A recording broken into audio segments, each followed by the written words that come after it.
2013 اور 2018 کے جو الیکشن تھے وہ پولنگ ڈے کے بعد کنٹروورشل ہوئے. 2023-24 کا جو بھی الیکشن ہے یہ پہلے سے کنٹروورشل ہو گیا.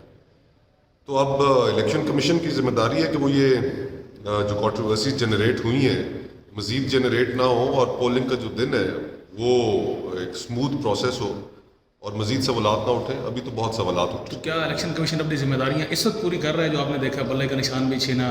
یہ تو معاملہ خیر عدالتوں میں ہے. الیکشن کمیشن ڈیسیجن کے خلاف پشاور ہائی کورٹ نے ریلیف دیا تحریک انصاف کو.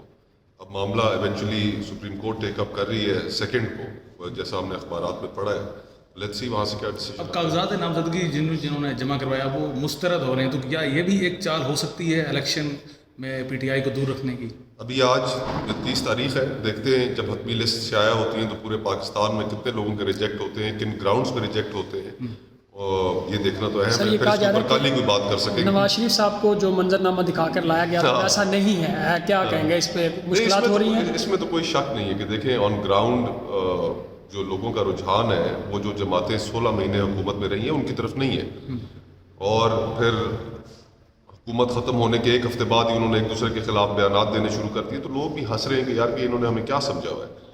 وہ اس بوجھ کے ساتھ عوام کے اندر نہیں جا پا رہے اور اعتماد کی کمی ہے ان میں، اسی وجہ سے وہ الیکشنز ڈیلے پہ ڈیلے کرا رہے ہیں. سر آپ ایک نئی جماعت بنانے کا سوچ رہے تھے، پھر کیا بنا؟ آپ کے ساتھی الیکشن نہیں لڑ رہے؟ شاہد خاقان عباسی صاحب بھی شاہد خاقان عباسی صاحب بھی الیکشن نہیں لڑے، مفتاح اسماعیل بھی الیکشن نہیں لڑے، میں کنٹیسٹ کر رہا ہوں بطور آزاد امیدوار اسلام آباد سے، اور الیکشنز کے بعد اس کے اوپر پھر مزید بات. کوئی پارٹی جوائن کرنے کا ارادہ کیا؟ لطیف کھوسہ صاحب تو جوائن کر چکے ہیں پاکستان. لطیف کھوسہ صاحب سینئر ہیں، ان کی میرے خیال سے زیادہ گہری نظر ہے، میں تو کم نظر ہے میری. میں تو ابھی فی الحال آزاد رہوں گا، اور اگر الیکٹ ہو گیا انشاءاللہ اس کے بعد بھی اپنی آزاد حیثیت قومی اسمبلی کے اندر. آخری بتاتے ہیں کہ فواد چودھری صاحب سے آپ کے ظاہر مراسم بھی ہیں جو ان پہ کیسز بنائے جا رہے ہیں، کبھی کس چیز کا کبھی فراڈ کا، کیسے دیکھ رہے ہیں اس کو؟ کیا کہیں؟ دیکھیں ہراسمنٹ ہے.